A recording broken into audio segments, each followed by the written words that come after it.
first rock concert. We're seeing Steely Dan. Look at her makeup. It looks so scary.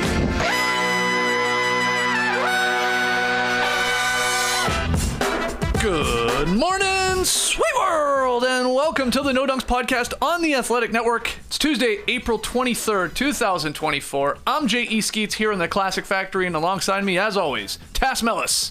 Playoffs lovers. This one's for you. Next to him, it's the bearded one, Top Shot Hot Boy, Trey Kirby. Hey, yo. Hey, yo. And last but not least, over yonder making the magic happen, super producer JD. Hello. There he is, and here we are. Shout out to the stream team joining us live on YouTube. Hit the like button, subscribe, podcast listeners, 5-star ratings and reviews. We had a trio of game twos last night, two of which came down to wild endings. The other one, Magic Cavs. You want to start with that one? Get it out of the way? Or save it to the end? Let's go deep on Magic Cavs. Man, what a night. Making up for sort of that lackluster weekend where we had a lot of blowouts. Just incredible finishes. We'll begin in Madison Square Garden. DiVincenzo caps a desperate rally by the Knicks with a three. Knicks beat the 76ers somehow 104-101 to take the 2-0 lead. Again, DiVincenzo hits the three, his second attempt at it, because we had Brunson bouncing in a lucky one. Hell, we had Kyle Lowry missing a pretty key free throw in the end. Split a pair there with like 47 seconds to go. Brunson, lucky bounce. Then the inbounds craziness of maybe Maxey getting fouled, Nick Nurse wanting a timeout, the ball coughing up. It finds its way, obviously, Josh Hart. They get it out. DiVincenzo misses. Okay, they got to stop. No, Hartenstein comes flying in. He grabs an offensive rebound, swings it to OG, back to Dante. And he hits that three. And then, the Sixers. They had a couple chances after that. But my God, Tass, Madison Square Garden was going nuts. I'm already tired about the protest talk from the Sixers side because I just want to talk about this basketball game, which was bonkers. It just started with the Knicks down 5. And 27 seconds left, and how they were able to score that many friggin' points in 21 seconds. They scored 8 straight points in 21 seconds because Brunson hit that front rim. That bounce, after having such a terrible game for Jalen Brunson, that bounce hit the front rim and go in for that three-pointer was ridiculous. And then, as you said, DiVincenzo is able to get a first look after they steal the ball. And then Isaiah Hartenstein, the freaking hero for this Knicks team. Yeah. He was fantastic in this game. We'll get through all that. But the pass out to DiVincenzo, who said, you know what, I'll do that again, and I'll try a three-pointer. I don't need to tie this thing. Let me take the lead. And he did it. And so 2 threes really in 14 seconds of play for the New York Knicks. I mean, how? That's why I know we'll get to the protest talk, but whatever. That's fine. But just how? In a game where the Sixers sure look like they had great performances from both Maxey and Embiid fighting through it. 69 combined points from those two in any situation with Embiid extremely healthy is a hell of an accomplishment. So to see 8 straight points in 21 seconds, I was just surprised to see how that can happen in this Knicks team that came from the regular season that were fighters and scrappers.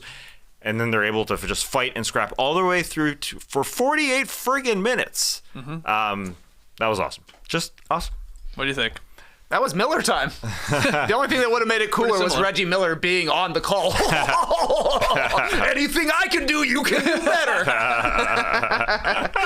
But, man, that was incredible stuff. Starting with Jalen Brunson making the three. People were calling it the Kawhi shot all over again. How high it bounces. He had struggled so much throughout the game that when that one went in, he threw his hands up like, that's the one that goes in. And then you mentioned getting the steal. Controversial. Was Maxey pulled? Was Nick Nurse? Did he actually signal for the timeout, or did he want to signal for it? Who knows? Right. No calls were called. The players decided it on the court. They could have called a timeout when they couldn't get the ball in, if they wanted to. Yes, they could have. Even Maxey, he said that. I should have held on to the ball. I maybe should have called the timeout.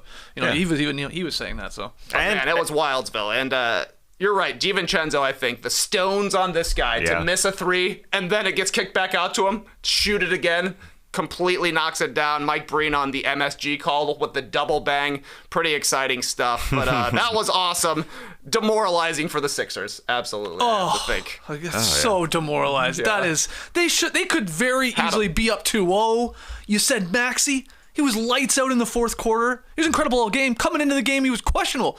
He had an illness. We didn't even know he was going to play. He had his flu game here. He was lights out. Embiid was a monster. Like, a monster in the first half. Definitely started to slow as this game went on. I mean, he just started looking more and more labored out there with the knee, with his conditioning, to the point where it's like he was barely even like boxing out. I mean, he's just like, I couldn't believe he sort of gutted it out. And they still, all those things that we went over, just to go against them, they all unfortunately happened to the Sixers. Again, missed free throws, a stupid lucky bounce three from Brunson, the rebounds, the madness of the foul or not, and the ball squirting out. Even when Hartenstein got his rebound, there was like 5 bodies in there, and it's sort of like perfectly, he sort of shovels it to OG, like an incredible play, heads-up play from him. And then the block on Maxey at the end, Hartenstein. And then, Sixers one more desperate chance. I would have loved to see Maxey take it, man. You're cooking. Unfortunately, he was clamped by Isaiah Hartenstein. I know. Didn't get past him. Maybe brought it up a little too slow. They had, 6 seconds to get it up there. And then, he sort of just handed the grenade to Embiid, who... He did not want to shoot it. No. And, he didn't actually miss by all that much. But, wow. That's just... I mean, I feel bad for... I'm sorry. I feel bad for Embiid, Maxey, and some Sixers fans with that loss. That is just a tough one to stomach. And I've been on the other end when the Kawhi 4-bouncer dropped in, later in the postseason.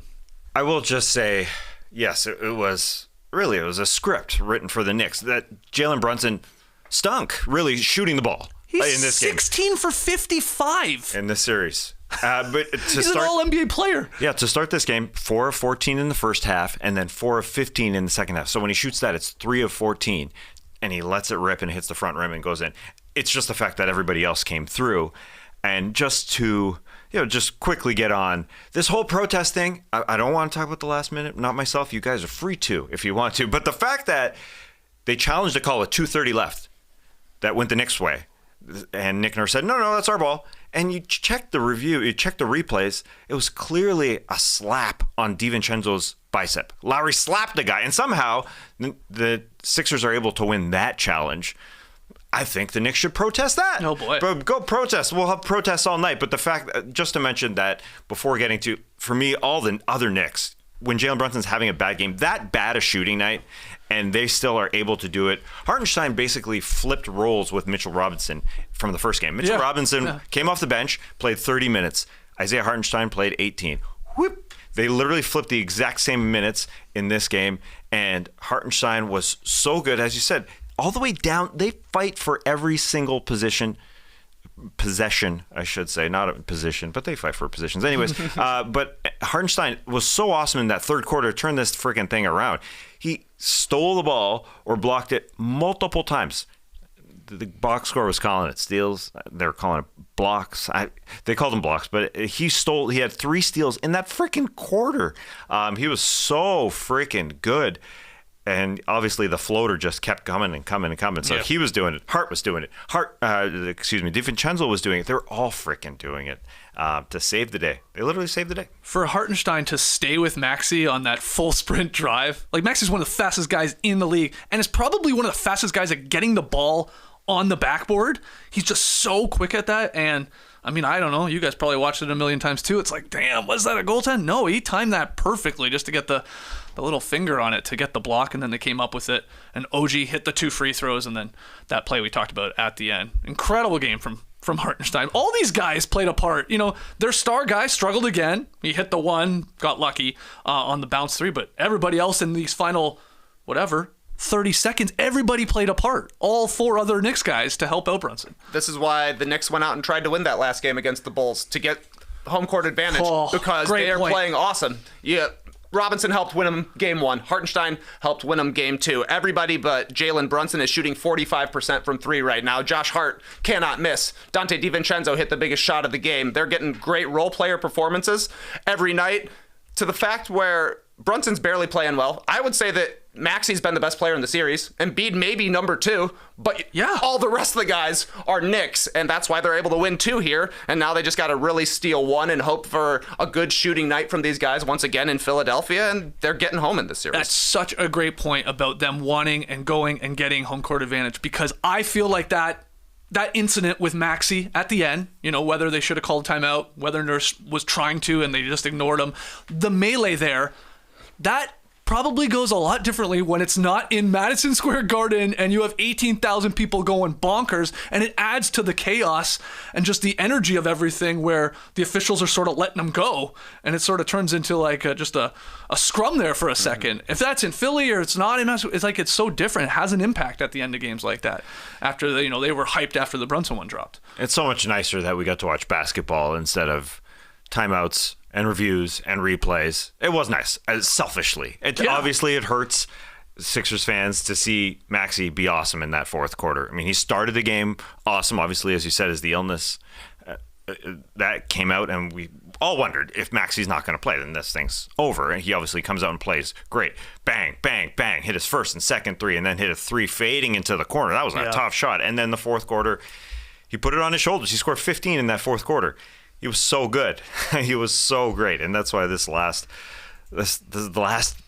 as you called it, it was chaos. It was wild. Oh, yeah. If you're in there, it must have been freaking wild.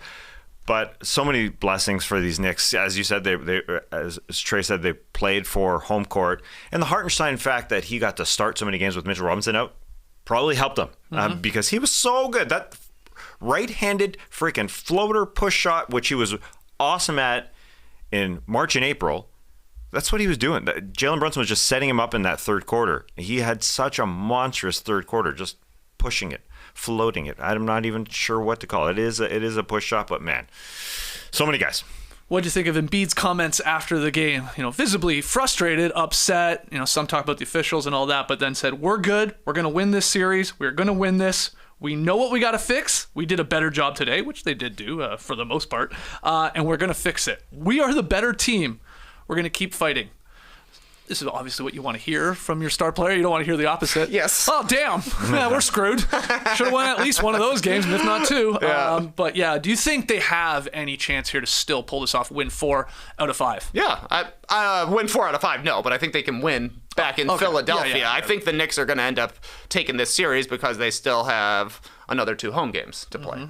So I think that Philadelphia may be able to hold home court, but I wouldn't be surprised if there's a split. They're doing a great job on Brunson. They figured out we're going to play the drop, and then we've got big, tall guys. Yeah. We're not trying to get back in front of them. Just don't let them step back into you. I can get free throws. Yeah. Challenge it from behind. It's been working. You got to hope that the Knicks shoot worse playing in Philadelphia than they have playing in Madison Square Garden, which that's definitely possible. And maybe the role players for the Sixers have a crazy game, right? Like we saw Nick Batum have a 20-point game in the play-in. We've seen Kelly Oubre have a great season. They haven't really done anything in the playoffs so far here, but maybe playing back at home, they got a better chance. But I don't think that the Sixers are going to pull this one out. It feels like the Knicks, at least... the Knicks know how they're approaching things, I would say. I don't know if they've necessarily been the better team for the entirety of these 2 games, but they've figured out ways to win. Yeah, and if the 76ers pulled this one out, we'd all be talking about Jalen Brunson struggling because he had multiple shots down the stretch here where he shouldn't have been shooting it. He kind of just was going for it, and he looked like, I'm just going to keep shooting until it goes in. And he is a freaking star, and you could feel like one of those was going to go in, like 240, 157, 102, essentially 3 straight possessions left in this game. Miss. When, yes, the Sixers are playing him better, but he's also airballing. He's just missing bank shots. He's missing a lot of shots. He's just not right. He's not, and they got him to speed up. The size of the Sixers is having some sort of effect in his mind there. In the mind, trailing and all that. Like, Kelly Oubre Jr.'s done nothing offensively, but he's been really good defensively on Brunson. Batum when he's on him there. Even Tobias Harris. That's a lot of size on a guy. Brunson's like 6 feet. Like, he is not big at all. No, they have sped him up. He is definitely moving faster, but when the other guy saved the day, really. He had 2 20-point guys besides, they had 21, 19, 14, and 10. All guys scoring in double digits in the starting lineup other than him, while the Sixers didn't get that, really outside of the big boys, the top 2, who were so good. Yeah, and I guess in Philadelphia, Nick Nurse, if the strategy remains the same, it's leave Josh Hart open from 3, and hopefully he doesn't hit in Philadelphia because, he was huge in the first half of this game last night. What did he have at the half? 4 3-pointers? Obviously had 4 the game prior. 7 of 13 from the floor in the first half. Yeah, he's 8 of 15 from deep in this series. This is Josh Hart, but this is like a part of the game plan is like, oh, well, that guy shoots 30% from 3. Like, we got to give up something here. We'll let him go. It worked last year in the playoffs. Right. Leave him open. Yeah, when he couldn't miss. You brought it up there, the Dante DiVincenzo, Mike Breen double bang. I believe there's 6 total now. We've got Julius Randle. We've got a very weird Eric Gordon one that people seem to forget about. Marcus Smart, Luka Doncic in the bubble. The one everyone remembers, Steph Curry in overtime against OKC. And now Dante DiVincenzo. And a well-deserved double bang to you, sir, when you consider what the hell just happened in the final 45 seconds. Oh, what a game. And then we had another great one. Anything else, though, on the Knicks taking a 2-0 series lead? You gotta give some props to the Knicks legends who are sitting courtside for this. They're going crazy. Like, John Starks is having the time of his life. Melo is just constant memes. Kyle Lowry jumped into the crowd and it ended up being Tim Thomas caught him. So like, hey, what's up, man? Nice to see you. Let's hug it out. Like a mid-game hug. It's very cool to see. Yeah, exactly. It's very cool. Yeah, it's endless, and they fight for calls. It's like they are super fans, and they obviously are. They get mad when they don't get a call. I feel like John Starks is stepping on the court half the time because he's on the baseline. He like really comes close to stepping on. He's ready. He's coaching. That guy up. Yeah. Oh, what a game. What a game. And again, I feel bad for Sixers fans, especially with the performances from Maxey and Embiid, but they're still saying we're in this. They took care of business at home. I love this. We've yet to have a road team win. That's right. Which is, a little odd here. None of these series have started yet. 11 games. Yeah. Nothing started. The playoffs have not started. Yeah. As wild as that is. All right, let's move on to the second incredible game in the association last night. Jamal Murray sinking a shot at the buzzer to cap a 20-point comeback as the Nuggets once again beat the Lakers. The final score in this one, 101-99. Jamal Murray made a shot. And then poor AD, tumbled into the Nuggets bench where they're mobbing Jamal Murray. He had to celebrate with them. Well, had nothing to do with it, but what a comeback, and just the 10th consecutive win here now by the Nuggets over the Lakers. And these were great performances from the Lakers stars for a good majority of this game. And they still lose, TK. I mean, this is one where you may go, I just don't know if they could ever beat them. That's ridiculous, man. You almost got to feel sorry for the Lakers. They are getting Paul Walkered here. Too soon. Finn looks over. Had me? It was a unique experience watching this one because 20 points down, we know the Nuggets like to think they can come back. It's happening. It gets down to a 10-point lead in the fourth quarter. I'm thinking, this is absolutely going to be a blown lead for the Lakers. They're going to lose this one. And then they kept scoring huge momentum stopping baskets. It was the it's over versus we're so back cycle just going on and on. Jokic makes that putback after he misses a shot, grabs it, banks one in, puts Denver down by 4. LeBron, the one leaner, misses the free throw. The next time down, Jokic hits a hook, and then Reeves hits that crazy fall away play. They had the LeBron steal and dunk, puts LA up by 3 with a minute and a half. That crazy play on the other side. Michael Porter Jr. ends up with a 3 to tie things. But then D'Lo hits a floater. It's they kept halting off these Nuggets runs until the very end. When for some reason they decided to go LeBron and AD guarding Jokic and Murray. And guess what? Murray just shoots over you. Yeah. Anthony Davis, twice. Back-to-back possessions. Pretty easy stuff for him. Great game to come down to it. And yeah, LeBron, he had a wide open look at a 3 that could have won this game. Yeah, the one where KCP went tumbling. He was too open. He was very open. And it was wild that he missed because it just felt like, as you said, they were just punching each other, and they were able to do it. It was like the referee meme. Is that what you were doing last night, watching the game? Yeah, for sure. Trading blows? Yeah, I've never done the referee meme. No? But maybe, because 15 points were scored in total in the last minute and 23. I mean, that's a lot of points, and it was who was going to win it. And the wild ending there with Jamal Murray, he was 6 of 21. Going into the last couple minutes, 6 of 21, and then he went bang, bang, bang, and hit his last 3 shots. And he said of that last game winner, he said, but that last play, Yoke was kind of looming and waiting for me to make a decision, so I had to make one, and he did. But yeah, it was. I thought it was done. I thought it was done. A minute 30 left when Jamal Murray had a kind of open shot. It was mid-range. He had LeBron on him, and he decided to pass it. LeBron stole it, dunked it at the other end. So I thought, that's it. Lakers are up 3, but the Nuggets say timeout, and they get the Michael Porter 3. But the Lakers respond. D'Angelo Russell with the layup. Murray ties it with 2 free throws. LeBron gets a 2. Murray shot, ties it again, and then LeBron missed 3 and 2. We're not calling a timeout. We're just letting Jamal and York do it. And they pulled the York. This is a 2-7 matchup. We got one here and one in the East. I think the 2-7 has been the best. I think the 76ers and the Celtics. I'm already thinking about next conference finals here. Who's going to meet them? Who's going to meet the Celtics? But yeah, 2-7 has been the best. You guys brought it up there. I'm glad you did. The biggest what if play from the final couple of minutes may have been with about 80 seconds to go after the LeBron dunk, where Jokic is trying to draw the shooting foul from like half court. Yeah. He just heaves it up. It airballs like by 3 or 4 feet, and somehow Aaron Gordon comes up with it.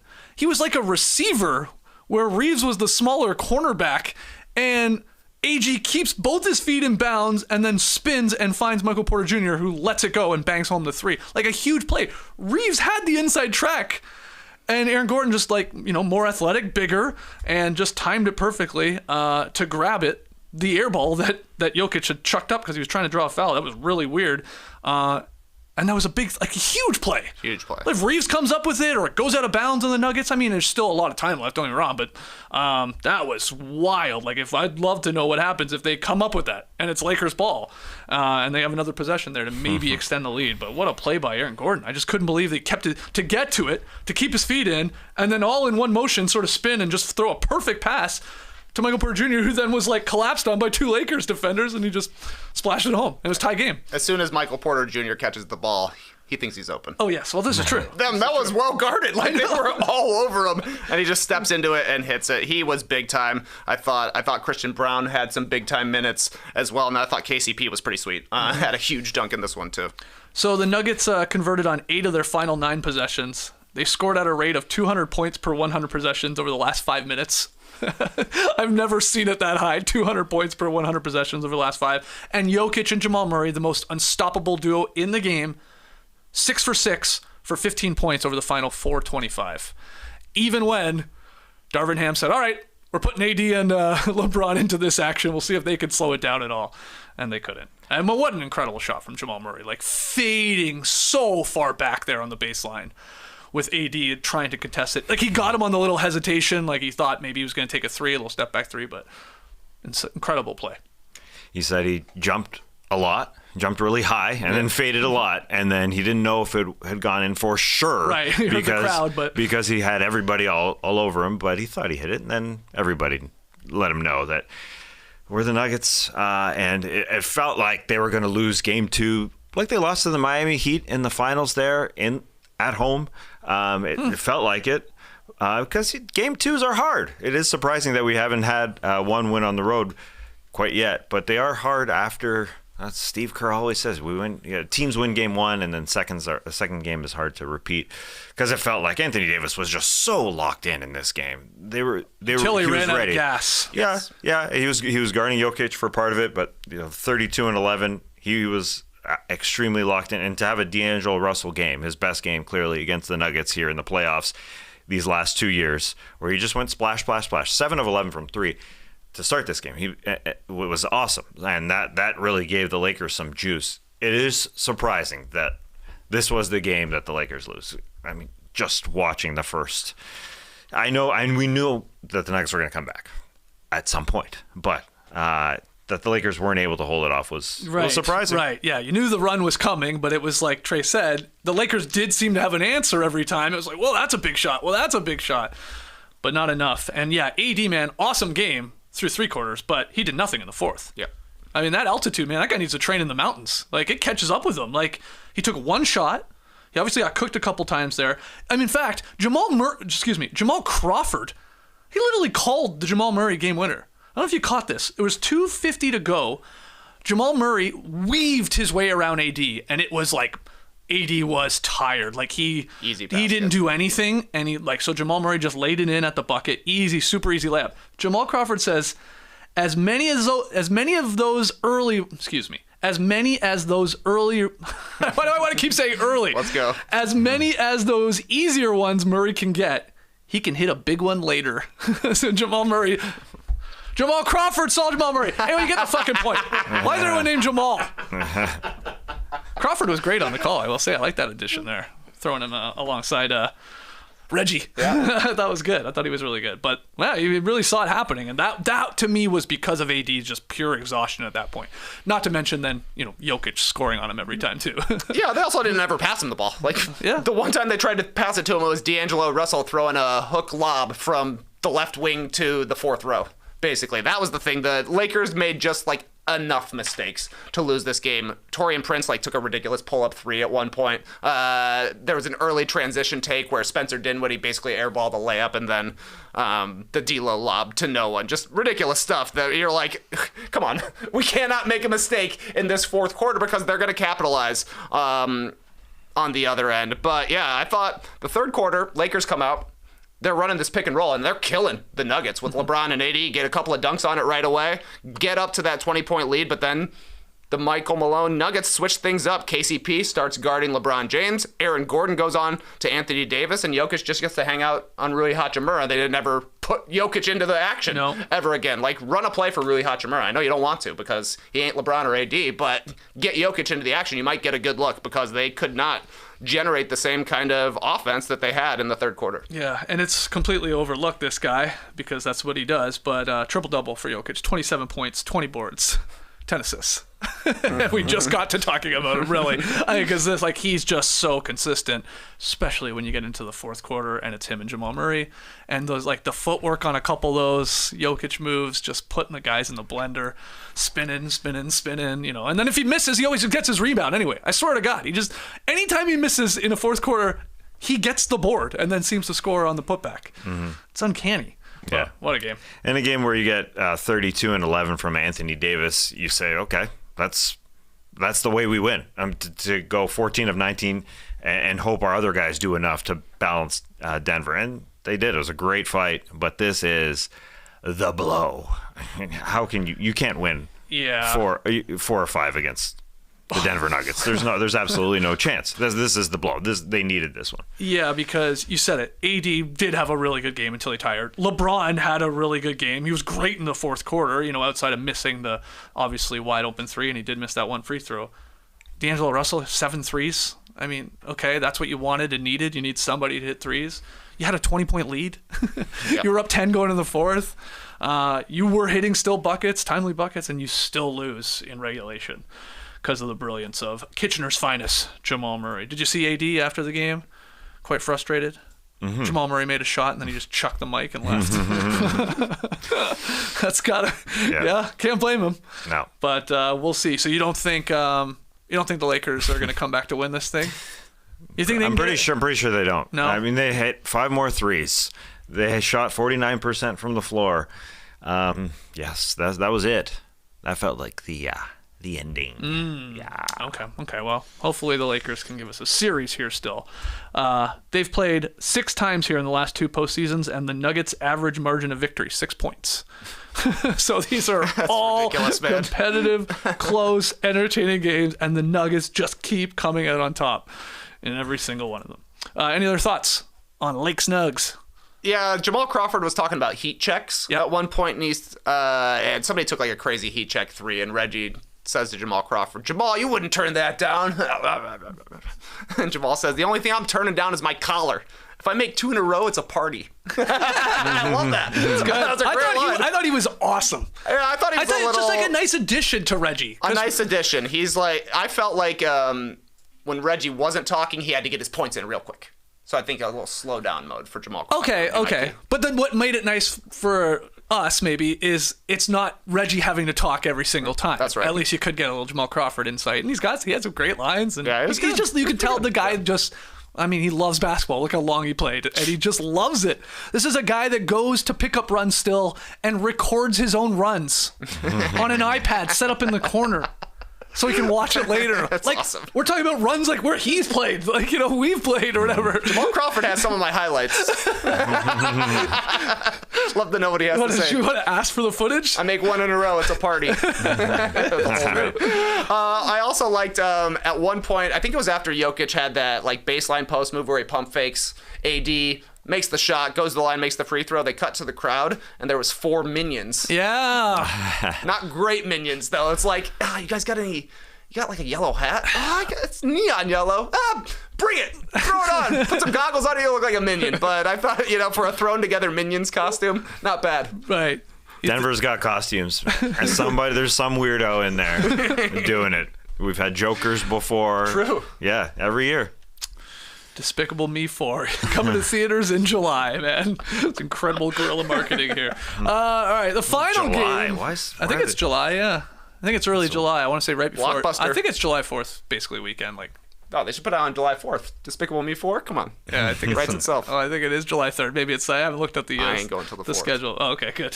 All right. Well, the final game from last night. We don't need to spend probably as much time on this one, but Donovan Mitchell scored 23 points as the Cavs got the 96-86 win over the Magic. They take a 2-0 series lead. Your notes from this one, Tass Mello. Well, another slugfest here. Yeah, and it sucks that it started so poorly for Orlando, and so the Cavs just sucked the life out of them because they just went clank, clank, clank, missing their first 7 threes. Because the Cavs didn't shoot the 3 all that well at all either. The Cavs have not been lights out in this series by any means. They're playing terrible and winning easily. Yeah, that's the unfortunate part. And I think Jamal Mosley has to rethink this starting lineup of Jonathan Isaac starting, because he's starting in the corners and he missed his first 3, and then a second 3 had the opportunity to shoot and said, I'm not going to do this right away, because he doesn't feel comfortable there. He shot it fine all season long, but he had a terrible night shooting the 3 ball, just like the entire team. So yeah, even the Donovan Mitchell that you'd think he was the story after game 1, also a kind of a quiet night in this one, didn't take over. Well, part of that was the Magic's defense. They changed it at least in the second half, because I thought Mitchell did a great job of setting the tone in this game. He had 14 points, 7 boards in the first quarter.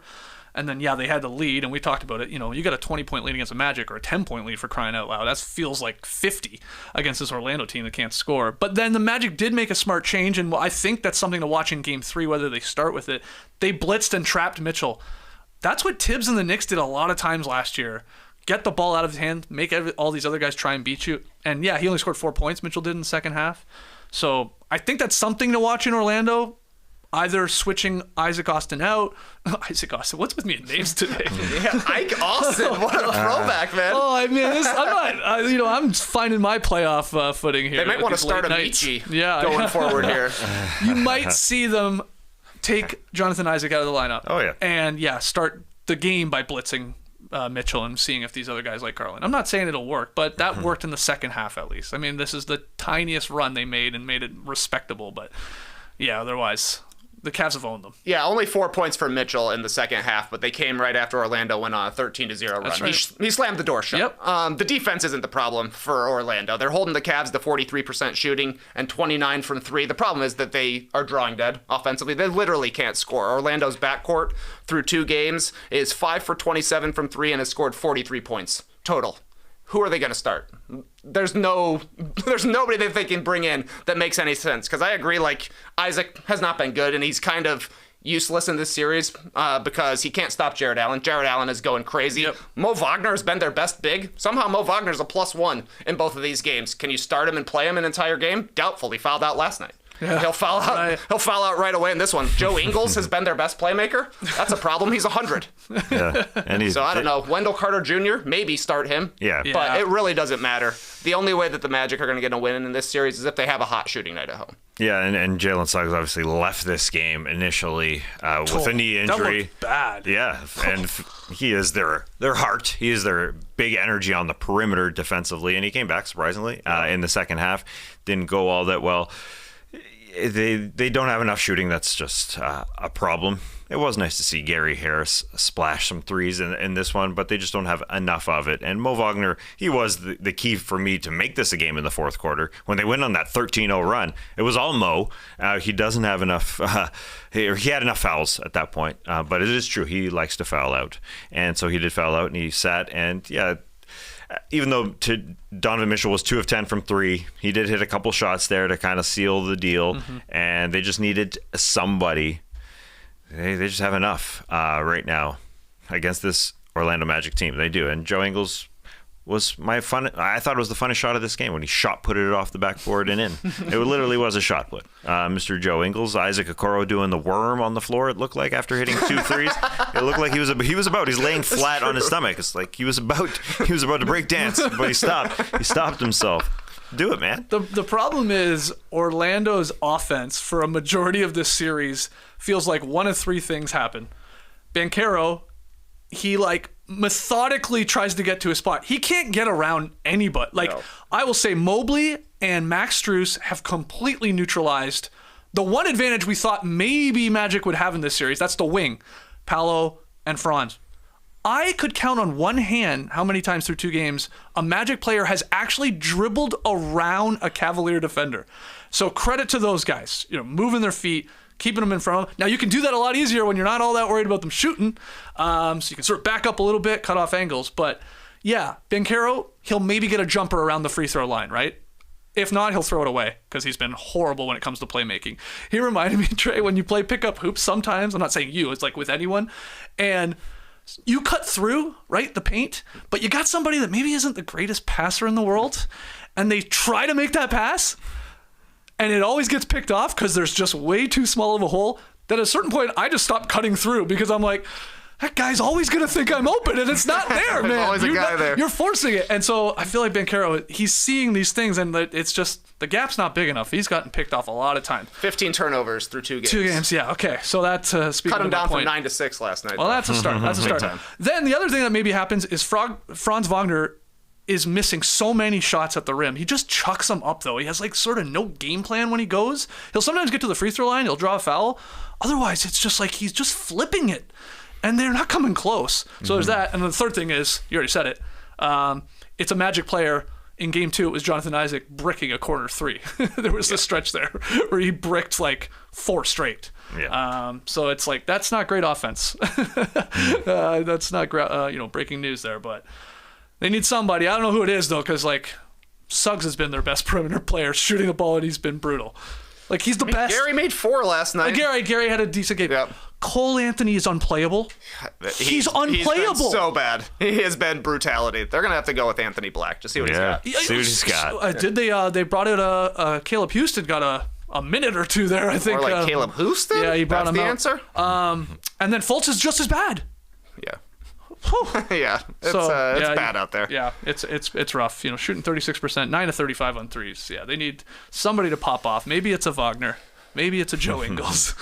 Maybe it's an Anthony Black. There was a pass. There was a pass combo from Mo to Franz. Yeah, that was Franz fun. to Mo, the bro combo. That was cool, but they can't do it enough times. Yeah, it is disappointing to see Franz unable to find it. He's been, I think, so bad. I think his Can't box finish. score looks even better than it is. I mean, he's 5 of 17. It's wild watching these games how poor he looks. And then just to give more love to Jared Allen, who, even himself said the lights were too bright last year. Yeah. He was too honest. Everyone was like, oh, don't say that, man.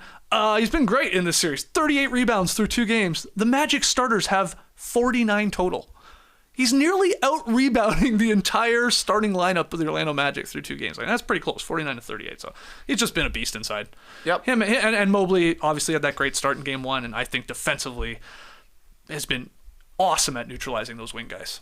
Paolo, Franz, all those guys. It's like the Ninja Turtles growing up with Splinter meme. This is what happened to the Cavs last year. Yeah. They got completely punked on the glass by a bigger, badder team, and now they're doing it to the Magic. Yep. So I don't know who the Magic are going to draw next year, but Yeah. sucks for them. Remind me, the Cavs did win 1 game, right, against the Knicks Yes, last they year? did. Yeah, 5-gamer. Maybe Orlando's got one down there in Florida later in the week. All right, any other thoughts on last night's games? Man, Darius Garland, good job. good job, Darius Good Garland. job, Darius. Anything specific you wanted to point out? He was He had a definitely great fun. third quarter. Yeah, that's true. Still turns the ball over too much, but there's still good defense being played by the Magic. For sure. All right. Let's get to some news here. The NBA has revealed 3 finalists for the 7 awards that honor the top performers in the 23-24 season. You're seeing it here on YouTube. I'm not going to read every single name, but Clutch Player of the Year, Defensive Player of the Year, Most Improved, which we'll find out tonight, the winner. MVP, Rookie of the Year, Sixth Man, and then Coach. So TNT all week long here is going to be sort of revealing the award winners throughout their coverage. Again, MIP tonight. Any surprises from either of you guys in terms of the finalists? Either a name on one of the lists or an omission or two? I'm surprised by Victor Wembanyama being on the NBA Defensive Player of the Year list. I know he's leading the league in blocks. He's probably leading the league in standing blocks as well. They got to keep that stat. Keep that stat. Come on. But he plays for the 22nd best defense. That is bad. I know he's extremely good, and I like watching the highlights of the Memphis Grizzlies coming down on a 3-on-1 and Wemby underneath the hoop, and they decide, you know what? We're going to shoot a 3 instead because that guy's too good. I like the highlights. That being said, you have to be running a good defense. You do, and that's part of it. And he obviously is not. To be 22nd is truly bad. There are just so many more players like a Drew Holiday or anybody really from like the top 5, 6. 22nd? This is like me saying Giannis Antetokounmpo is a little overrated in 2015. 2 years into the league. He was only 2 years into the league. He hadn't made an All-Star game. Yeah, well, he wasn't himself. And so people thinking, oh, he's the next one. Okay, but he ain't now. So it's just all how you look at overrated, and it's all how you look at Defensive Player of the Year. You got to be running a good defense. So Okay. I think it's just soon. I know everybody wants to say Wemby is going to be Defensive Player of the Year, and you know what? You're right. He will even be. said it. Yeah. He was like, hey, Rudy, enjoy your last one here. Oh, Because that's I'm going to be awesome. winning it. Yeah, They said that so a couple weeks ago. Rudy Wemby, and Bam, good nominees for sure. So you but want it is Drew weird. maybe on there or Anthony Davis, I assume? Somebody Like, else he to lose because they're not going to win. They're not going to beat Rudy. That's the hilarious part of all this. We're Rudy's literally winning. arguing about who's going to finish second and third in all these because Yeah. most of them are decided.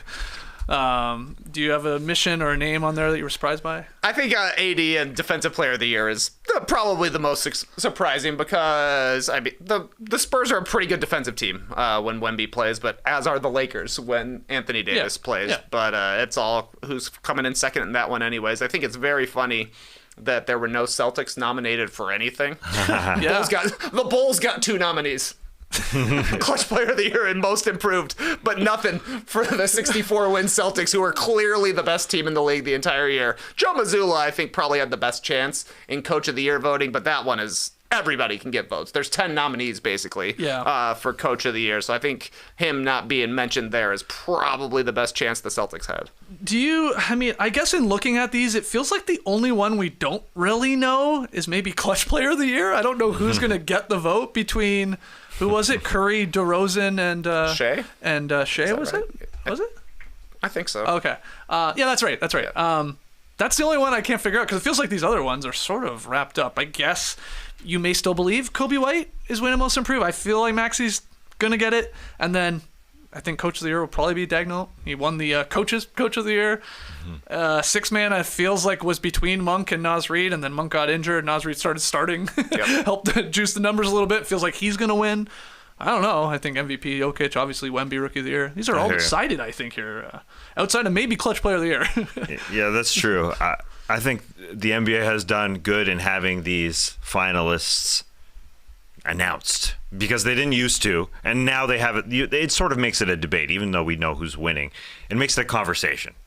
I think just being in the league office, I think this is smart. Not that anything really happens with it at all. No. At At this point, I feel like there's an exhaustion that almost sets in with these. We've talked about them so long. Yeah, but Everybody's talked about them so long. Everyone's like, just name them. It's for the fans. Done talking about it's it. for the fans.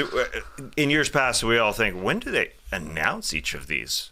Because it's kind of unknown when the exact date is. So here it starts a conversation. I wish there was a banner that said, how do you pronounce Mark Dagnall's last name? Dagnall? Dagnall? Like a good French Right, you name? can go French with it. Yeah. Or Dagnall? I don't know. I don't know what the other one is. But people don't know how to pronounce it. How do you pronounce Schweppes?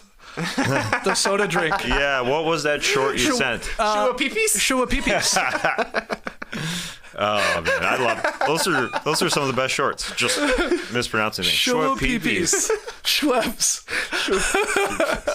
That's great, man. Yeah, those are the best. That's really good. Reese's Epiphysis. That's one of my favorites. Those are so good. What was the Bucky's was Busey's?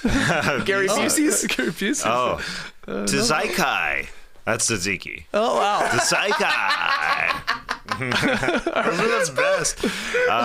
Yeah, the Spanish guys pronouncing every team Oh, yeah, I was yeah. saying in Spanish. Yeah. So, I was saying in English, actually. I take that back. who do you think's going to win MIP tonight? Do you think it's Maxey, or do you think it's Trey Kirby's Kobe White? Trey Kirby's done a pretty damn good job all season long pushing the Kobe White propaganda. It started to fizzle out. The injury happened. That was bad timing.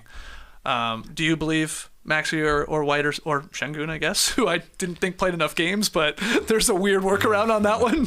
Timed his injury perfectly. Timed his injury, so that's good. Yeah. There will be Knicks fans yelling about Jalen Brunson, but I do think, it's Maxey for me. Okay. What do you think? You think you could seal the deal with your Kobe Well, the support? problem for Kobe is that his 42-point game in the play-in tournament, A, doesn't count for his stats, and B, happened after the votes were due. Yeah. But I will say I think he's getting more votes this season than you would have thought in January of this year. Okay, that's fair. Yeah. That's fair. And, at least it's nice to see Maxey kicking ass here through 2 games. And Yeah. go, wow, that guy has improved into a top wherever you want to put him in the league. He feels very high on the list, at least from the guard position. The guy is incredible. Okay, next piece of news. The Athletic dropped its semi-regular anonymous NBA player poll Monday morning, saying its NBA reporters interviewed 142 players over the final month of the season. The Athletic granted anonymity in the hopes of getting more honest answers to a wide variety of questions. We're talking about who the players think is MVP and the best defender and the most overrated, most underrated, and so on. Was there something that jumped out to you from this anonymous player poll that went up yesterday that you wanted to touch on, or were you maybe shocked by? There's a lot of shocking things to be seen in here. But let's start with, I thought it was interesting to see what basically came down to as the player MVP ballot, because you got to vote for who you think is the MVP, but you can only vote for one person, so they got to tally it up. Jokic, SGA, Luka, Tatum, and then a tie for Giannis and Donovan Mitchell. So, Jokic is going to win it. He won the straw poll, Tim Bontemps style, and he also won the player straw poll here. I thought that was kind of interesting to see. And I thought it was pretty interesting. Victor Wembanyama, 15.2% of the vote. The most votes for best defender in the league. Guy's a rookie. They're terrified of him. I don't want to say we're scared. Yeah, right. But we will vote him number 1. Yeah. That was funny. Yeah, that's a good point. Whoever voted Paul Pierce as the GOAT, That is that. Do we have any ideas on who it was? First of all, very funny line in the write-up. As it's a final note here, someone did, in fact, vote for Paul Pierce as the GOAT. Insert shrug emoji here. Right. It's like, who could this be? First thought, Paul Pierce. Or no, Paul George. Okay. Sticking with the Pauls. Paul Pierce is an LA guy just like Paul George, so maybe he's thinking he grew up, hit some clutch shots. Right. I liked him as a youngster. I don't know. Yeah. My other 2 possible guesses are either Pat Connaughton or George Niang. Okay, well, They're from Massachusetts, and they're 31 years old. So they would have been like 15 when Paul Pierce won the title with the Celtics. If you saw Paul Pierce win the title as a Celtic when you're 15 years old, you might think he's the GOAT. That might be your GOAT. Yeah. Right. Yeah. Was it you, Pat? Interesting. Good analysis. And Niang Very is good sort analysis. of shaped like Paul Pierce a little bit, too. If he can do it, I can do it. All right. Yeah, I do find that LeBron is rising every single season when they do these polls to go past Michael Jordan as the GOAT for a bunch of fans. And that makes sense. You brought up the age. Everybody who plays basketball, frankly, maybe never saw Jordan win a title. It happened 26 years ago. And if they did, they were a freaking baby. Literally a baby. So, it sort of makes sense. For us, we were of the age. Right. We're little teeny bops. This is awesome. But for these guys, and especially with the age of every friggin' article, being thrown in your face, you see LeBron in the last 20 years. That's what people have talked about. Right. So that makes sense. He hasn't passed yet. Getting closer. I can't believe he hasn't passed yet, actually. Yeah. It's very close. But that was fun. That was fun to look at. I was also surprised by, I know us, and we talk about Denver being the favorite, but I am a little surprised that the players voted for them to win the title as the favorite over the Celtics by that much. Like 56% to 34%. I'm a little surprised. The Celtics were the best team all season. They do have home court advantage, and it is hard to freaking repeat. And so I'm a little surprised. They should have the easier route. I just want to see a great finals is what I'm thinking here. But it was a good poll. 127 people. That was was good. It was well done. My other two notes. Who in the league would you least like to fight? Over 60 players picked James Johnson. Bloodsport himself. It's a good pick if you're actually going to fight, the guy with MMA fights under his belt. That's right. Probably not who you want to go against. Did he say that he could beat John Jones? I saw. He said if he trained for a year, he could beat John Yeah, Jones. that's right. right. That's right. Wow. What? It's like I'm 6'8". Big dude. Yeah. Big dude. John Jones is big for an MMA fighter, but 4 extra inches of reach. Yeah. Yeah. but there's I a- would take Jones personally. Yeah, and there's a lot of tall basketball players. They should be able to fight too. But yeah, True. Okay, so I like that one. And then the final one of the questions, I guess this was a bonus question this year. Who is your favorite current non-NBA athlete? And the names on the list were Ravens quarterback Lamar Jackson, WNBA #1 overall pick Caitlin Clark. We had Djokovic, tennis great, and one vote. And I have an idea who did this. Trace Thompson, AAA outfielder, received a single vote as the favorite current non-NBA athlete. I have a feeling that Clay voted for his brother That's there, awesome. despite him being in the AAA trying to get back into the majors. oh, I he's guess. gone down to the minors. Yeah, has he? yeah. Oh, I yeah, didn't know that. Yeah. He's still with the Mets, I believe, right? Outfielder there, but that's funny. Yeah, there was the entire who is your favorite non-NBA athlete is really good. Whoever voted for Kirk Cousins literally said, yeah, he made $400 million and nobody cares if he wins at all. That guy's my favorite. But man, there are so many others receiving votes in this one. Somebody voted for Mike James. Kevin Durant, maybe? I feel like that's Kevin possible. Durant loved Mike James and Yeah. brought him to the Nets. Yeah. Yeah. There's an athlete named John Johnson. What? Who's that? What's the pickleball John player's name? Johnson. JD, isn't there a guy with a super John simple Johnson. name that's the best pickleball player in the world? Put me on Ben the spot. Ben Johns. Johns. That's a simple ass name. It's very simple. 2 first names, really. Exactly. Yeah. Okay. Nobody picked Ben Johns? I'm not seeing Ben Johns on here. It's because they didn't ask the refs. Yeah. If they had You're the refs, right. they would have picked someone. Would have 100%. picked them. Yeah. I liked his Someone son. picked Max Verstappen. Oh, Oh wow. interesting. Wow. Who knew? I mean, Are there Dutch look, NBA he's, players? he's dominant. Yeah. He's dominant. Not a bad pick. Daniel Ricciardo. Paolo Banchero, not to be mistaken with Patrick Mahomes, is a big F1 guy. That's a great call. That's a great call. Several F1 drivers. I see Lewis Hamilton got votes. Daniel Yeah. Ricciardo, Max Verstappen. How could you possibly pick Daniel Ricciardo as your Yeah, favorite yeah, that's insane. non-NBA athlete? I mean, It's ridiculous. it's favorite. We're not saying the Yeah. best. It's That's like the enough. non-NBA smile. someone likes to do a shoey and stuff like that. Yeah, you're probably right. It was Ben Simmons. Great poll there. You know what? I'll throw that in the show notes after we're done here if you want to go check that out. Get yourself a subscription to The Athletic. Go to nodunks.com/theathletic. Nope. theathletic.com/nodunks. I'm fucking a mess It's today. playoffs, I'm a man. It's the goddamn playoffs. mess. A lot of games. Final piece of news. The NBA is seeking a new long-term television rights deal focusing on streaming, according to a new report. The Athletic's Andrew Marchand reporting yesterday that the league is holding talks this week with tech giants like Amazon, as well as legacy media players like NBC, on a new deal that could, in theory, span a decade here. Now there's still talks of sticking with Turner / Warner Brothers Discovery, still sticking with ESPN, Disney, and all that, but folding in here this idea of a streamer like Amazon, or maybe going back to NBA on NBC when we were teen boppers, or what did you call us when we were watching Jordan and Sadie? Yeah, we're teen boppers, I guess. We had teen boppers. frosted tips. Some did. I didn't tip it. I had frosted tips. That's one of the things I'm surprised hasn't come back yet. Yeah, I feel like for we see sure. a lot of 90s and 2000s stuff. Frosted tips up next. What'd you think of this article here from Andrew Marchand? A lot of stuff we've been talking about over the last couple months, but anything jump out? Well, I had flashbacks to the last time they signed one and how it was written in very, very finely, just a couple lines about basically the .com era, about having sort of a league pass, front page type thing, like with ESPN, be able to get them on their website or app or whatever happened. And now it's happening that the other one is going to be prominent. This version, I should say, whether it's Amazon Prime or whoever.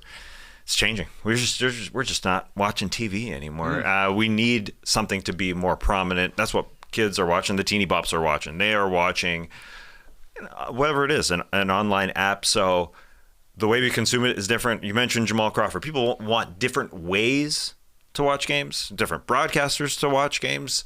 They watch your Nate Duncan or Danny LaRue's, or they could have us, or they could have the conventional broadcast, or they could have somebody, twitching at the same time, which has had NBA games on before. So that's going to be prominent. Somebody has to get in there as a third leg, a third wheel here for sure, rather than just the conventional TV stations that obviously do have apps. ESPN, etc. But it ain't the same. So somebody's got to get in big time.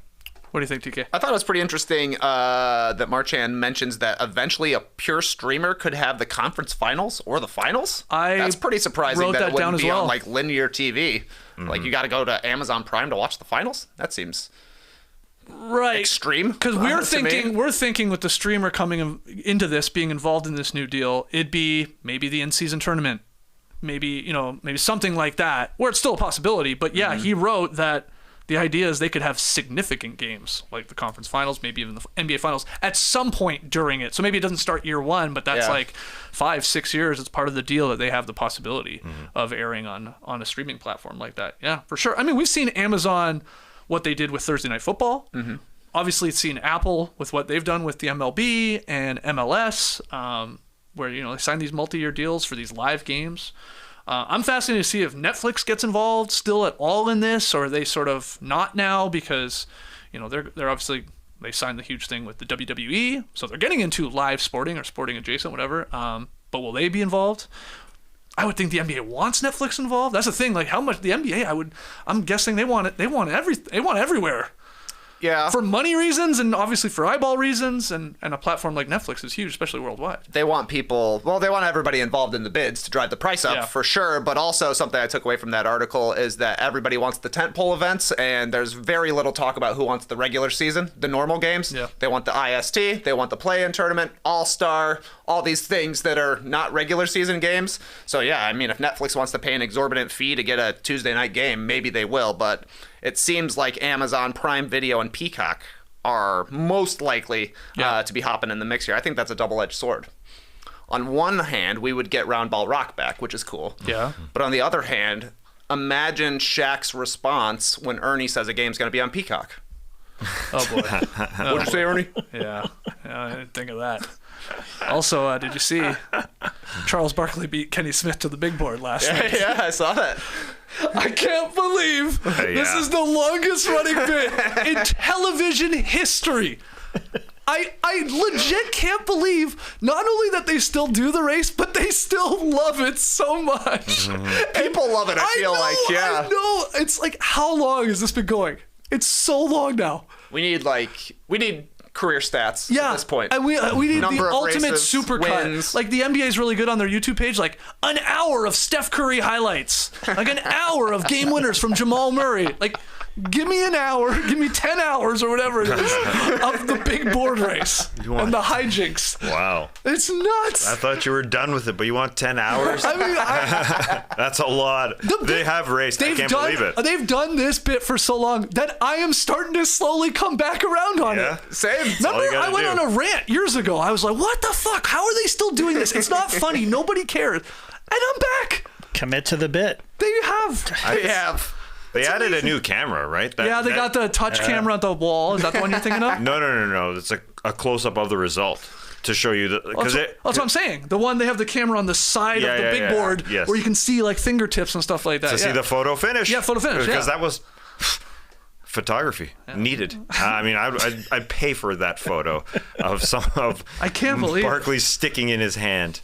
Yeah, Kenny's just too upright. Kenny, you got to propel yourself. Wow, into that board. but the best thing about the whole thing is when Kenny ever does lose, he just always says he didn't and has an excuse why he lost. Because last night it was, and he has, some fair, maybe he'll file a grievance. I don't know, but a protest that they get up before him.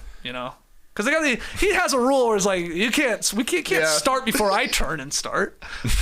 Anyway, it's too good. It's incredible. But I think going back to the potential contract here. I think what Trey brought up with the Shaq saying, "What's Peacock?" I mean, that's a good video. It's gonna that only increases some eyeballs. But that's going to tip the scale. yeah, for The sure. fact that viral with this. Shaq is going to say cock. Sure. Was that already? Wasn't there an NFL game exclusively, like Yeah. a playoff game Playoff game, exclusively on Peacock? And it was a huge success by all Yeah. accounts, like in terms of driving people to get it. Then they forget that they have free it. trial, yeah. Never. So they just start paying $5.99 a month Well, I'm paying it for the stupid Premier League. We only watch it on Peacock. on Peacock. Yeah. That's it. But do you have Apple as well for your MLS, or do you guys not care about the MLS? MLS is dead to us. I thought you were a big Messi guy. Yeah, we did have the MLS, but Jackson wasn't watching it, so got rid of it. All right. Canada's playing Messi here in Atlanta, Copa America. 2 months today, or Wow. a couple days from That's now. cool. Yeah, That's it's gonna actually be. cool. Well, what a match! I wonder where I'll be able to watch it because I'm not going. I don't think. Why?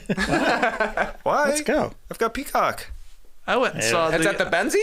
Is that the Benzie? I went and saw the Brentford Bees play in Mercedes-Benz. That was fun. Yeah, That was fun. We'll go this year, I think. Okay. Rachel just went to the She Believes Cup.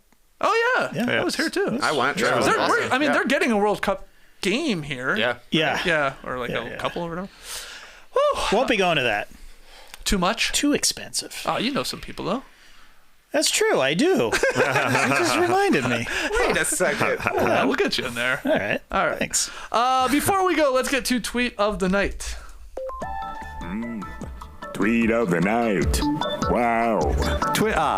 Trey Kirby with tweet of the night. This is a tweet for you from Will Celtics 2000, who posted an iPhone note that says NBA players that are just Tobias Harris, derogatory. The league is littered with Tobias Harrises. Jesus. So I'm going to ask you, I'm going to read this list, and after every name, tell me whether or not this player is a Tobias Harris. Okay, do you want to briefly explain that for someone that has no idea what you're talking about? Not really. Okay. Not particularly, but I would say this. Making a lot of money, scores well in the regular season.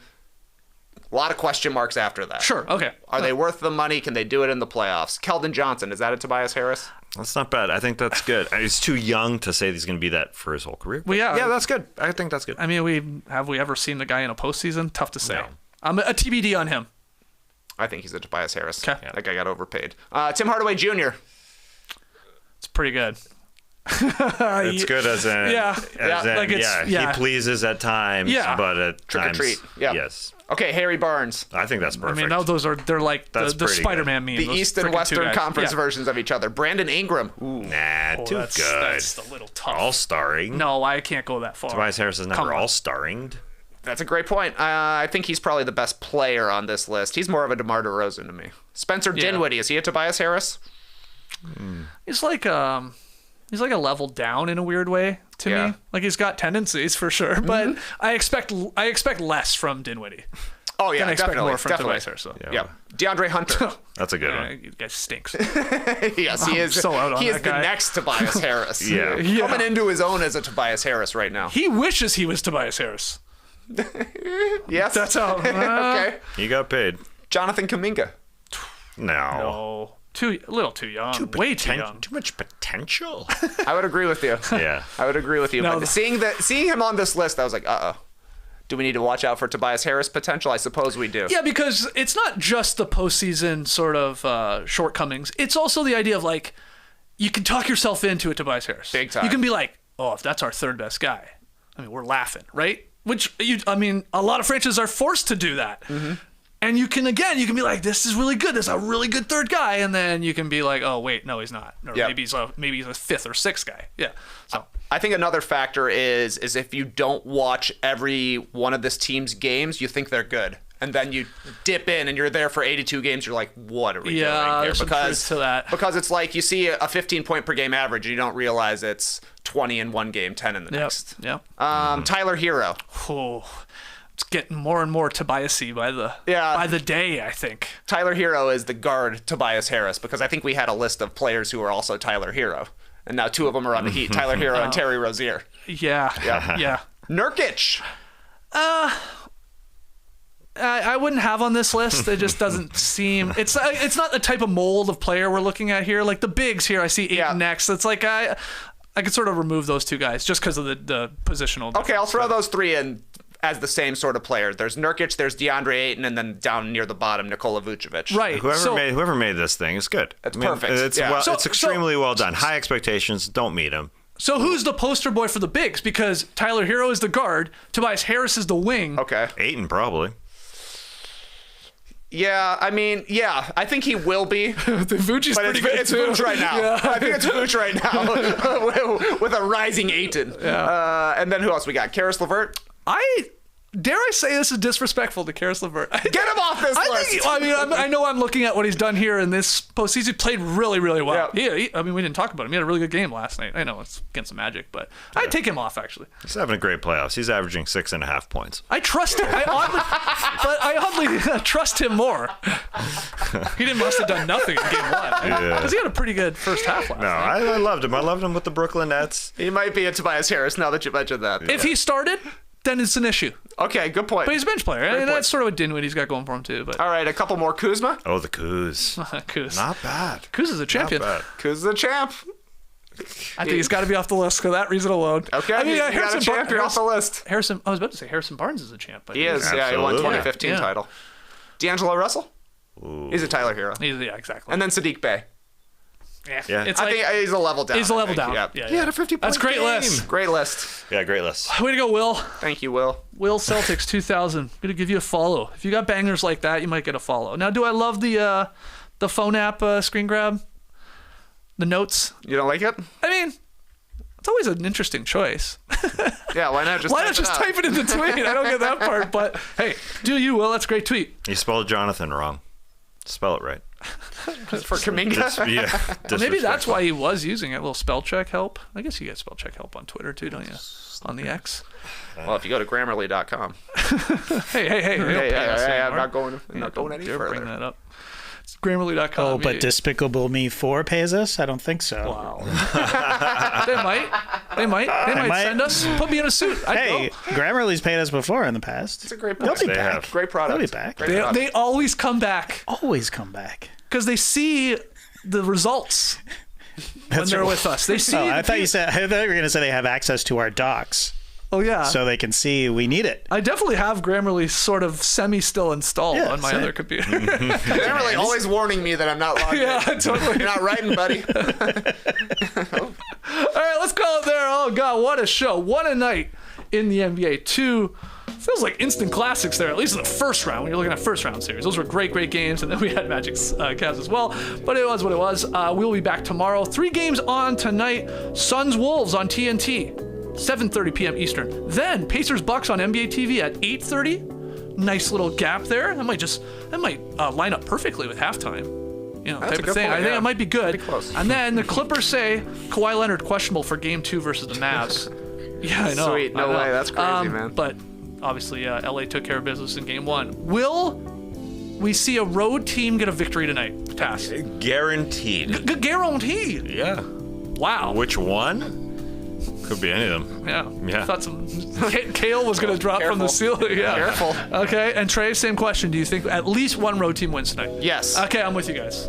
I'm with you. We'll Who's be it back. going to be? Phoenix, Indiana, or Dallas? One of those, I think. I think Dallas is. I'm more confident that Dallas has a really big bounce back game. Yeah. But who knows? Who knows? Who really Suns could knows? do Who it. knows? I think the Pacers are disrespected. But that's probably not them. Nah, probably not them. We'll find out tonight, and we will be here tomorrow morning to break it all down. We'll see you at 10 a.m. Eastern live on YouTube. Until then, Clipper Bros. You heard it here first. Have a great time. Turn up. Love you guys. Awesome.